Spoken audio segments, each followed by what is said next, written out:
حفاظت خدا کرے، ہر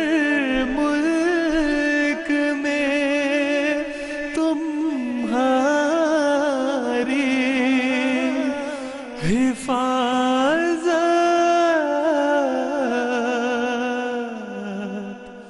خدا کرے۔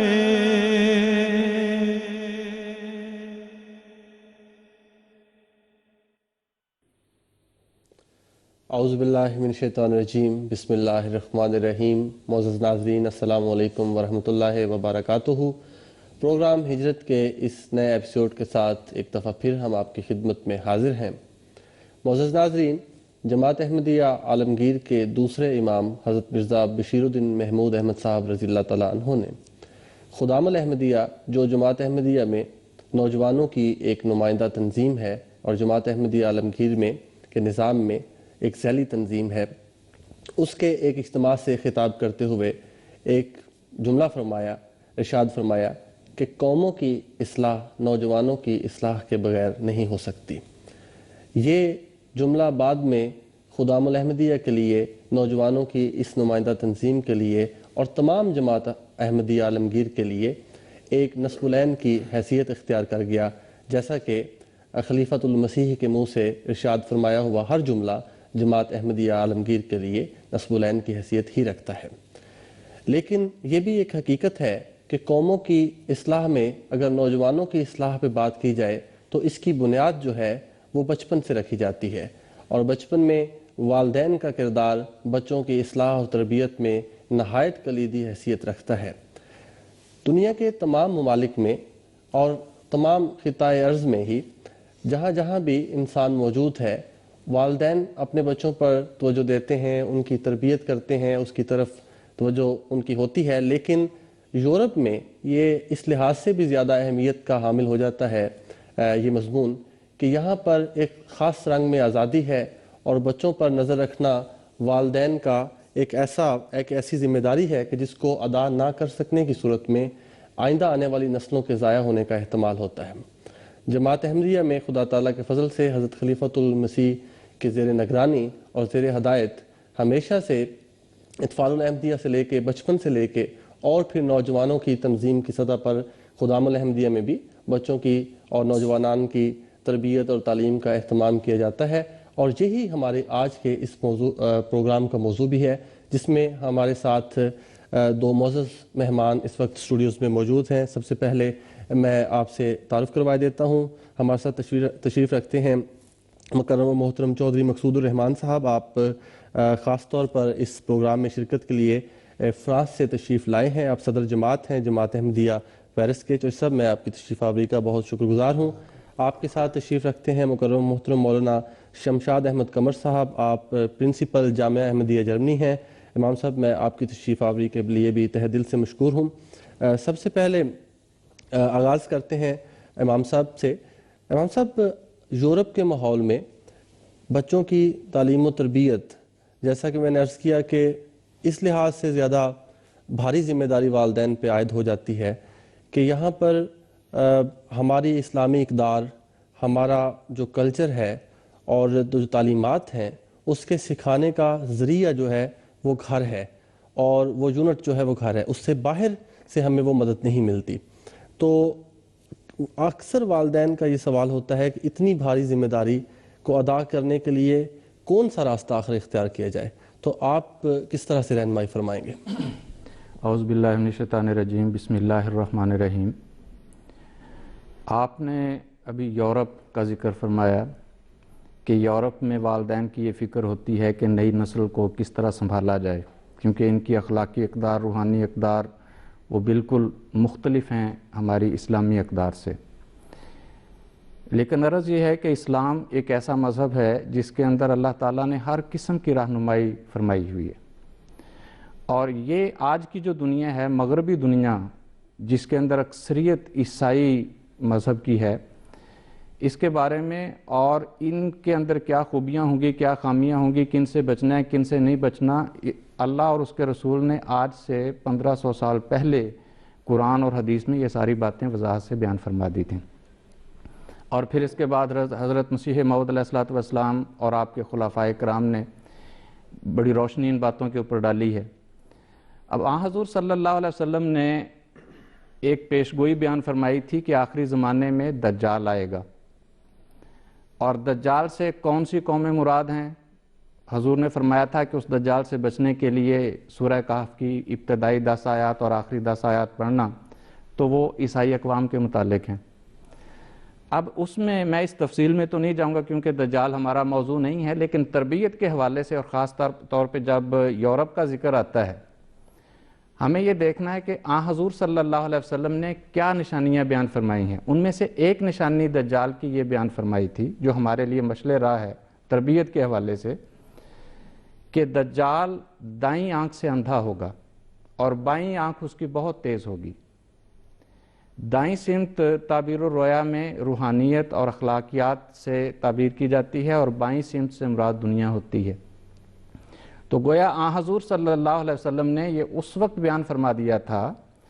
کہ اس وقت کی جو عیسائی اقوام ہوں گی جو دجال کہلائیں گی، ان کی دائیں آنکھ اندھی ہوگی، یعنی ان کے اندر جو روحانی اور اخلاقی اقدار ہیں اس لحاظ سے وہ بالکل اندھے ہوں گے، وہ اس قابل نہیں ہوں گے کہ ان کے پیچھے چلا جائے۔ جہاں تک دنیاوی آنکھ کا تعلق ہے وہ اتنی تیز ہوگی کہ وہ زمین کی گہرائیوں میں پڑے ہوئے خزانے بھی تلاش کر لے گی۔ اب یہ دونوں باتیں ہمارے لیے مشعل راہ ہیں کہ مشرق سے جو ہمارے مسلمان یا دوسرے لوگ یہاں پہ آتے ہیں، ان کو ان قوموں کی کن باتوں کی پیروی کرنی چاہیے اور کن باتوں سے بچنا چاہیے۔ اگر آن حضور صلی اللہ علیہ وسلم کی بیان فرمودہ اس نشانی کو پیش نظر رکھا جائے تو ہمارے لیے بات بہت آسان ہو جاتی ہے کہ جہاں تک روحانی اور اخلاقی اقدار کا تعلق ہے یہ لوگ اندھے ہیں۔ اندھے کو جب آپ سمجھانے کی بھی کوشش کریں اس کو پتہ نہیں چلتا کیونکہ اس نے کچھ دیکھا نہیں ہوتا، وہ اس راستے سے واقف ہی نہیں ہوتا۔ اگر آپ اس کے پیچھے چلیں گے تو جو خود اندھا ہے وہ ہلاکت کے راستے میں خود بھی گرے گا، آپ کو بھی گرائے گا۔ تو اس کا مطلب یہ ہے کہ اخلاقی اور روحانی معاملات میں ان کی پیروی مت کرنا۔ یہ مشعل راہ ہمارے لیے حضور صلی اللہ علیہ وسلم نے بیان فرمائی، لیکن فرمایا کہ دنیا کی آنکھ، بائیں آنکھ ان کی بہت تیز ہوگی، روشن ہوگی، یعنی دنیاوی علوم کا جہاں تک تعلق ہے وہ بہت ترقی یافتہ ہوں گے، زمین کے خزانے بھی تلاش کر لیں گے، سائنسی تحقیق ہو، میڈیکل کی تحقیق ہو، انجینئرنگ کی تحقیق ہو، آسمانی علوم کا ذکر ہو، تو اس میں یہ لوگ بہت روشن ہوں گے، بہت ترقی کریں گے۔ تو اس میں ہمارے لیے ایک یہ راستہ مل گیا کہ ان کی روحانی اور اخلاقی اقدار مردہ ہیں، اندھی ہیں، ان کے پیچھے نہیں چلنا۔ جہاں تک دنیا کے علوم کا تعلق ہے یہ واقعتاً کافی ترقی یافتہ ہوں گے، ان باتوں میں ان کی پیروی کرنے میں کوئی حرج نہیں ہے، لیکن اگر دوسری اخلاقی اقدار میں ان کی پیروی کرو گے تو وہ ایک زہر ہے، جو یہ زہر کھائے گا وہ مرے گا۔ اب ہمیں یہ ضرورت ہے کہ جو ہماری نسلیں آ رہی ہیں ہمیں بھی اور اپنی اگلی نسلوں کو بھی یہ بتانے کی ضرورت ہے کہ یہ راستہ ہلاکت کا راستہ ہے اور یہ راستہ ترقی کا راستہ ہے۔ کون سا راستہ ہم نے اپنانا ہے، کس راستے سے ہم نے پرہیز کرنا ہے، یہ حضور صلی اللہ علیہ وسلم نے واضح فرما دیا۔ جزاکم اللہ امام صاحب۔ جج صاحب، آپ ماشاءاللہ 2 صاحبزادے جو ہیں خدا تعالیٰ کے فضل سے ان کو یہ سعادت حاصل ہے کہ وہ جامعہ احمدیہ میں زیر تعلیم ہیں۔ یورپ میں وہ پلے بڑھے، اس ماحول میں وقف کیا آپ نے ان کو، واقفین نو ہیں ماشاءاللہ دونوں۔ واقفین نو کے والدین پہ یہ ذمہ داری کہ یعنی وہ ایک امانت ہے جو انہوں نے جماعت کے حوالے کرنی ہے، یہ اور بڑھ جاتی ہے۔ آپ ہمیں اپنی ہجرت کے متعلق مختصراً اور پھر کیا آپ کے پیش نظر بات تھی کہ آخر میں وہ کیا ہم والدین کی حیثیت سے وہ کیا عمل کریں، وہ کون سا راستہ تلاش کریں کہ جس پہ چل کے ہمارے بچے یہ امانت اس قابل ہو کہ ہم جماعت کی جھولی میں اسے ڈال سکیں؟ بسم اللہ الرحمن الرحیم۔ جیسے آپ نے ابھی فرمایا کہ یہ ہمارا پروگرام ہجرت کے حوالے سے ہے اور اس سفر میں ہم بچوں کی تربیت کس طرح سے رکھیں، تو جیسے ابھی شروع میں آپ نے ایک حوالہ دیا حضرت خلیفۃ المسیح ثانی رضی اللہ تعالیٰ عنہ کا، تو واقفین نو بچوں کے لیے خاص طور پہ حضرت خلیفۃ المسیح رابع رحمہ اللہ تعالیٰ کے وہ الفاظ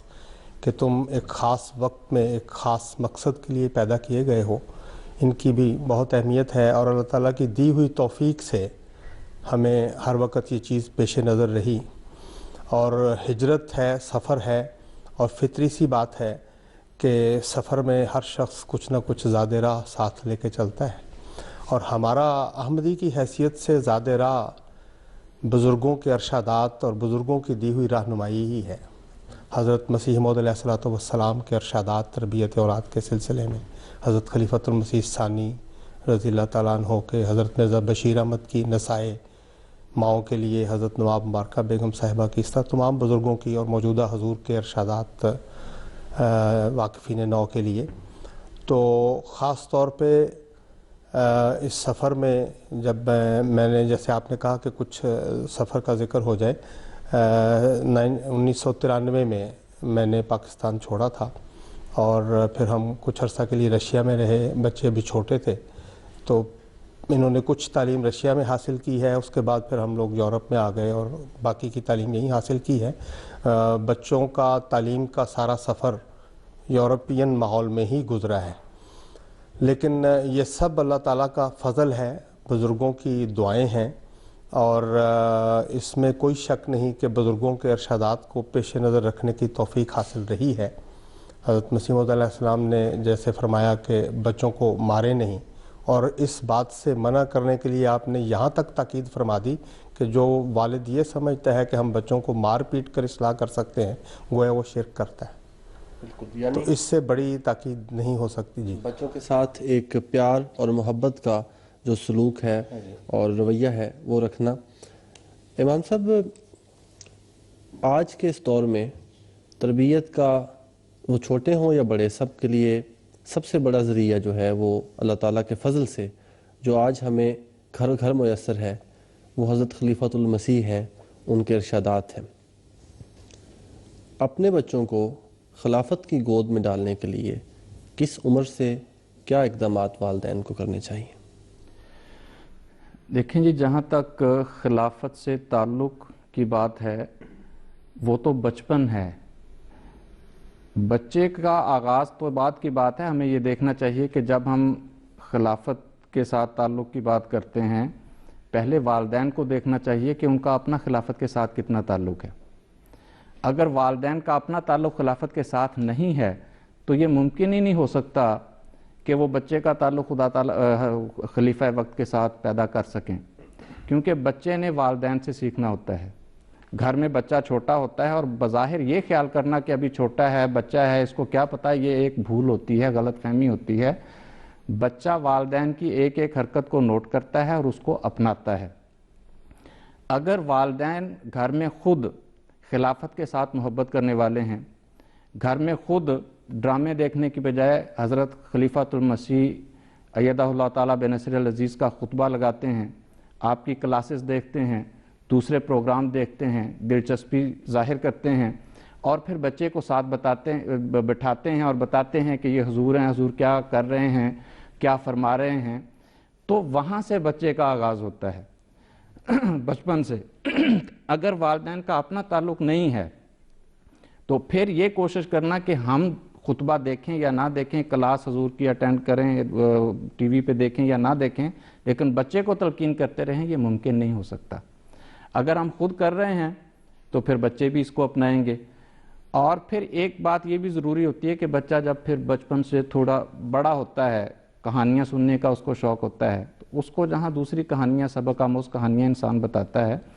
وہاں خلیفہ وقت کے ساتھ جو مختلف واقعات ہوئے ہوتے ہیں، اپنے واقعات ہوں یا دوسری جماعت کے افراد کے واقعات ہوں، وہ کہانیوں کی صورت میں بتانے چاہیے، اور ساتھ ساتھ یہ احساس دلانا چاہیے کہ حضور کو فلاں بندے نے دعا کے لیے اس طرح لکھا تھا، اس کو یہ معاملہ تھا، اس کی دعا اس طرح قبول ہوئی، فلاں کے ساتھ یہ معاملہ تھا، ملاقات ہوئی تو حضور نے یہ فرمایا، تو اس کے ساتھ اس طرح یہ ایک قبولیت کا واقعہ ہوا۔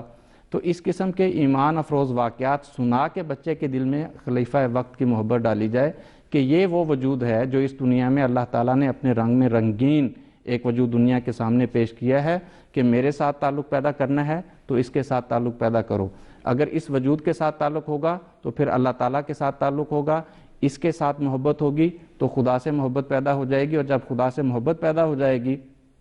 تو ہماری خواہشات، ہماری ضروریات وہ خدا تعالیٰ خود پوری فرمائے گا۔ تو یہ باتیں ہیں جو بچپن سے ہی وقت کے ساتھ ساتھ بچوں کو سمجھانی ضروری ہوتی ہیں۔ پھر اسی طرح ملاقات کا اگر موقع مل جائے تو حتی الوسع پوری کوشش کرنی چاہیے کہ جہاں اپنی ملاقات ہو وہاں بچوں کی بھی حضور کے ساتھ ملاقات ہو جائے، کیونکہ جو ایک جسمانی تعلق ہوتا ہے وہ بھی بہت اثر کرتا ہے۔ مومنوں کے اندر یہ ایک مقناطیسیت اللہ تعالیٰ نے پیدا کی ہوئی ہے کہ جب ملاقات کرتے ہیں تو صحبت صالحین اس کا ایک اپنا اثر ہے۔ خلیفہ وقت سے ایک بہت بڑا اثر کہیں بچہ لے کے اٹھتا ہے، ٹی وی میں جب حضور انور ایدہ اللہ تعالیٰ بن نصر عزیز کو بچہ دیکھتا ہے اس وقت اس کا ایک اپنا تاثر ہے، لیکن جب اسی شخصیت کو بذات خود جا کے مل کے آتا ہے تو اس بچے کی خوشی دیکھنے والی ہوتی ہے۔ کئی دن تک وہ اس کو بیان کرتا رہتا ہے کہ حضور سے میں نے ملاقات کی۔ پھر اگر ملاقات نہیں، کیونکہ یہ ایک بہت محدود موقع ہوتا ہے ملاقات کا، اس کے علاوہ پھر بچے کو بار بار اس طرف توجہ دلاتے رہنا چاہیے کہ حضور کو دعا کے لیے خط لکھا کرے۔ جب آپ دعا کی قبولیت کے واقعات اس کو سناتے ہیں تو ساتھ ساتھ پھر اس کو یہ بھی تلقین کریں کہ آپ بھی خط لکھو۔ آپ خط لکھو گے اور خط لکھنے کے ساتھ پھر خود کوشش بھی کرو گے تو اللہ تعالیٰ تمہاری اس کوشش میں برکت ڈالے گا، اور وہ برکت جو ہوگی وہ حضور انور ایدہ اللہ تعالیٰ بن نصر العزیز کی دعاؤں کے نتیجے میں ہوگی، اور پھر تمہاری دعائیں جو ہیں وہ بھی حضور کی دعاؤں کے ساتھ قبول ہوں گی۔ تو یہ طریقہ کار ہے، اگر ان طریقوں کو ہم اپنائیں گے تو یقینی طور پر ہم بچوں کی تربیت میں کامیاب رہیں گے۔ جزاک اللہ امام صاحب۔ ناظرین، بچوں کی تربیت میں ماں کی گود کو جو مقام حاصل ہے وہ اس پہ کیا عرض کروں، ظاہر و باہر ہے۔ اسی لیے ہمارے ان پروگرامز میں ہم یہ کوشش کرتے ہیں کہ ان ماؤں کے تاثرات، ان کے تجربات بھی آپ کے ساتھ بانٹیں، آپ کی خدمت میں رکھیں، کہ جنہیں اللہ تعالیٰ نے یہ توفیق دی کہ وہ تربیت اولاد کے یہ مراحل جو ہے وہ کامیابی سے طے کر کے آج خدا تعالیٰ کے فضل سے ان کی اولادیں جو ہیں وہ احمدیت کے لیے، ان کے خاندانوں کے لیے بھی ایک عزت کا جو موجب ہے، باعث ہیں، وہ بن رہی ہیں اپنے اعمال سے، اور جماعت سے محبت اور وابستگی کی مثال ہے۔ جیسا کہ میں نے ابھی تھوڑی دیر پہلے عرض کیا کہ ہمارے ساتھ جو اسٹوڈیو میں چوئی صاحب، چودھری مقصود الرحمان صاحب تشریف رکھتے ہیں، ان کے دو صاحبزادے ماشاءاللہ، انہیں وقف زندگی جو واقفین نو تو وہ تھے ہی، لیکن بعد میں انہیں اپنے وقف پر قائم رہتے ہوئے جامعہ احمدیہ میں داخلے کی توفیق ملی۔ تو ان کی جو والدہ محترمہ ہیں بچوں کی، وہ ہمارے ساتھ، ہم نے ان کے ساتھ گفتگو کی، MTA نے ریکارڈ کی ہے، وہ گفتگو ہم آپ کو سنوانا چاہتے ہیں اور آپ کی خدمت میں رکھنا چاہتے ہیں، تاکہ اور بہت ساری مائیں خدا تعالیٰ کے فضل سے جو ان امانتوں کو آج سنبھالے ہوئے ہیں اور جماعت کو پیش کرنے کے لیے تیاری کر رہی ہیں، وہ ان تجربات سے فائدہ اٹھا سکیں، اور اللہ کرے کہ یہ ان کے لیے مفید ثابت ہوں۔ آئیے دیکھتے ہیں ان کی گفتگو۔ سب سے بڑا خدشہ یہاں باہر کے جو ماحول ہے آزاد، جیسا کہ پاکستان میں اس طرح کا نہیں ہے، تو اس سے زیادہ پریشانی تھی۔ یورپ کے ماحول میں بچوں کو بچانا ایک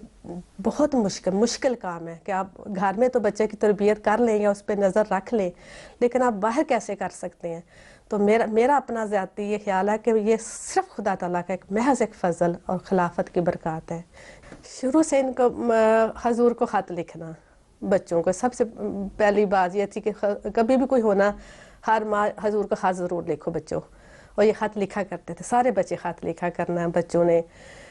پھر حضور کے جب MTA آیا، گھروں میں آ گیا، پھر حضور کے خطبے سننے، خطبہ سن کے حضور کی تحریک جو ہونی اسی پہ فوری طور پہ عمل کرنا۔ اگر حضور نے کوئی دعائیں کہی ہیں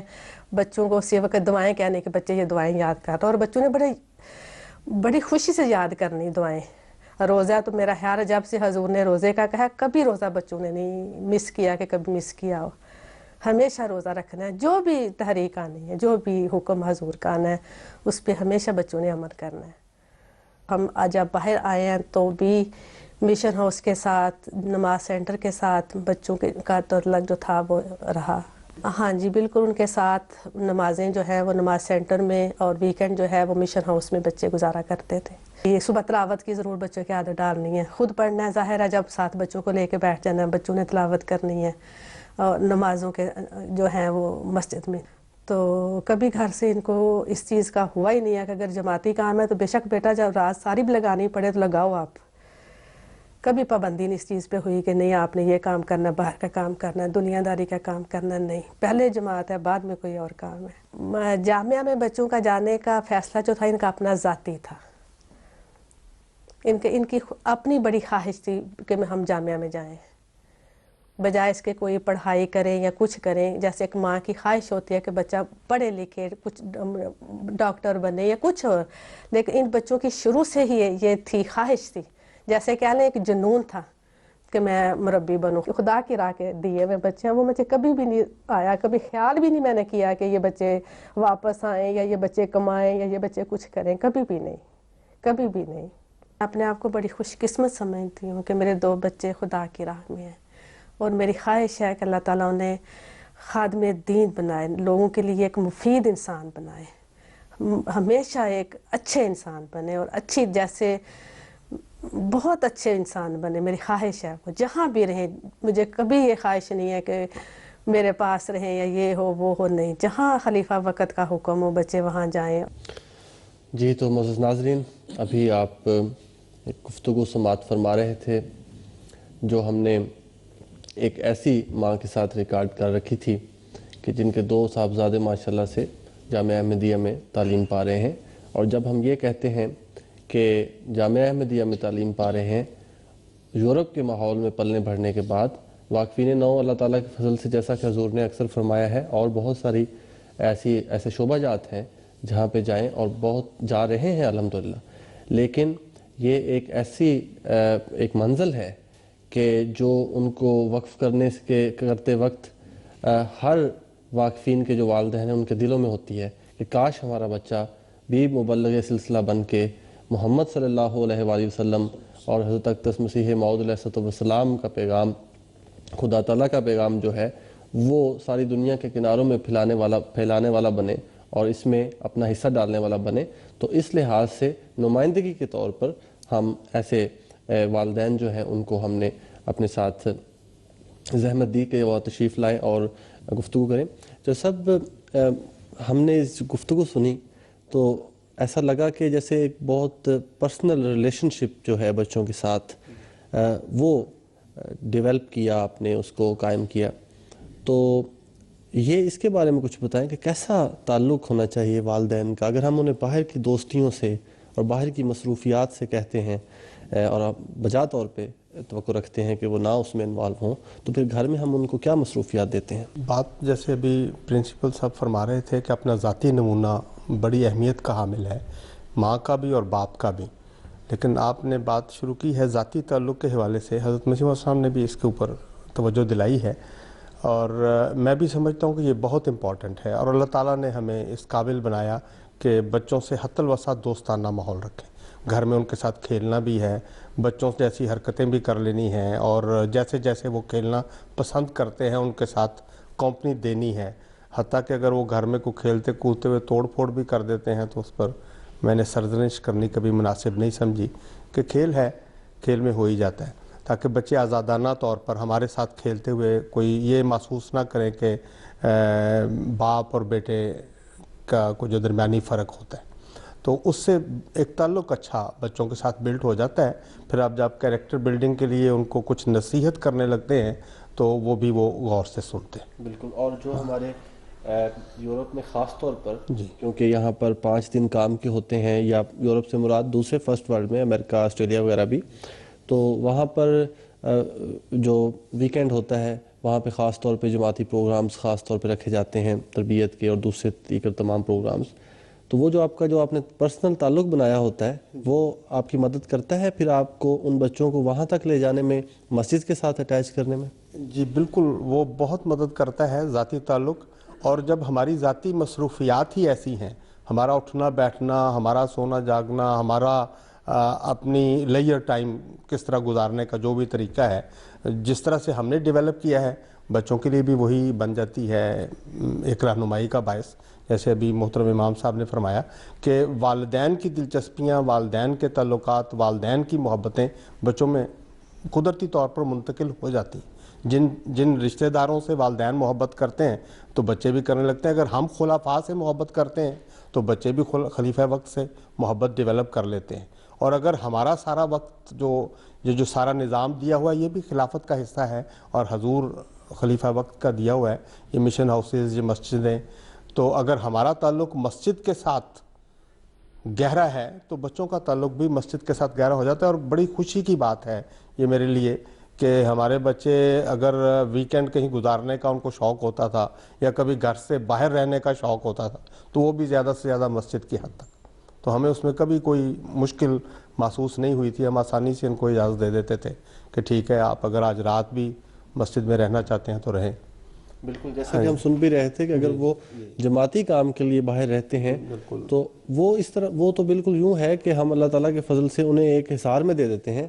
کہ جہاں پر جماعتی کاموں کے دوران نمازوں کا اور دیگر جو مصروفیات ہیں ان میں اخلاقی لحاظ سے اور ساتھ ساتھ تربیت بھی ہوتی رہتی ہے.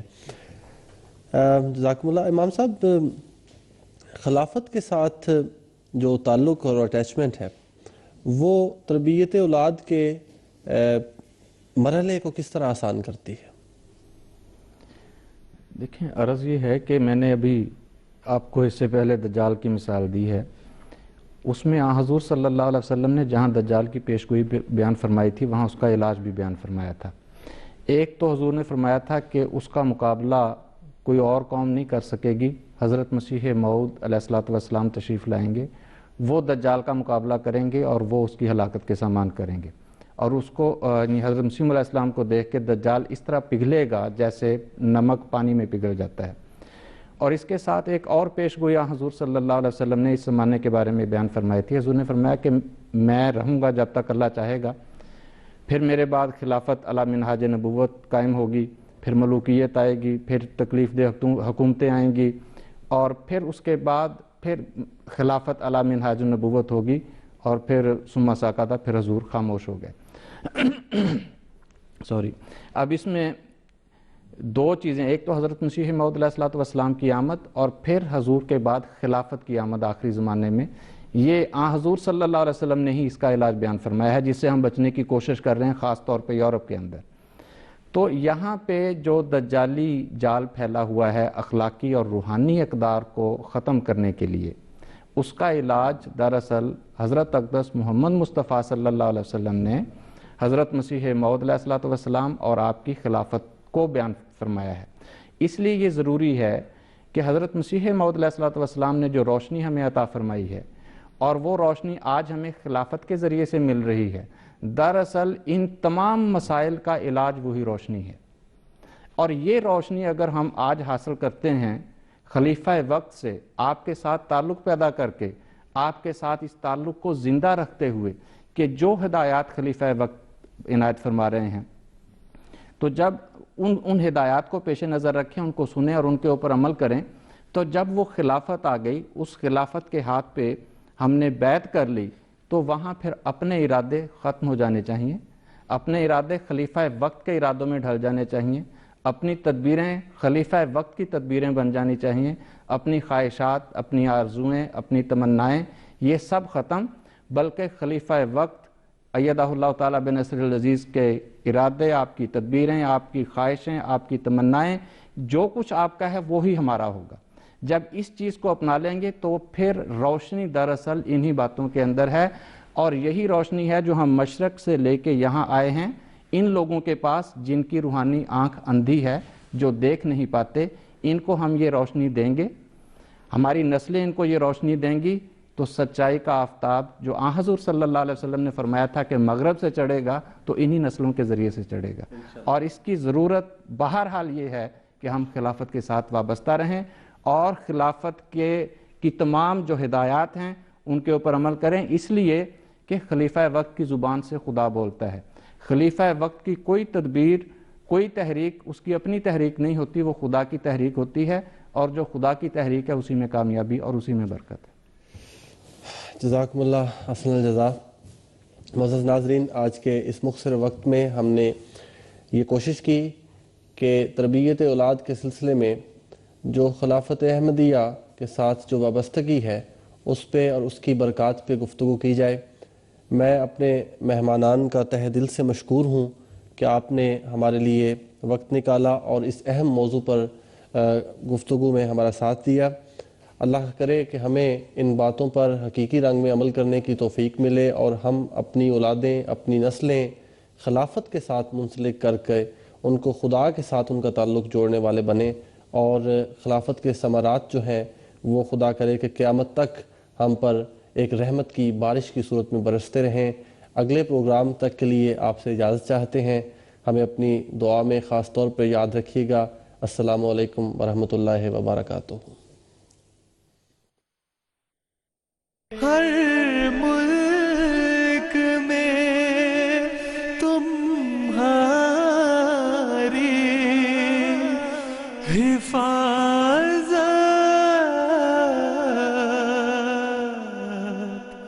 خدا کرے۔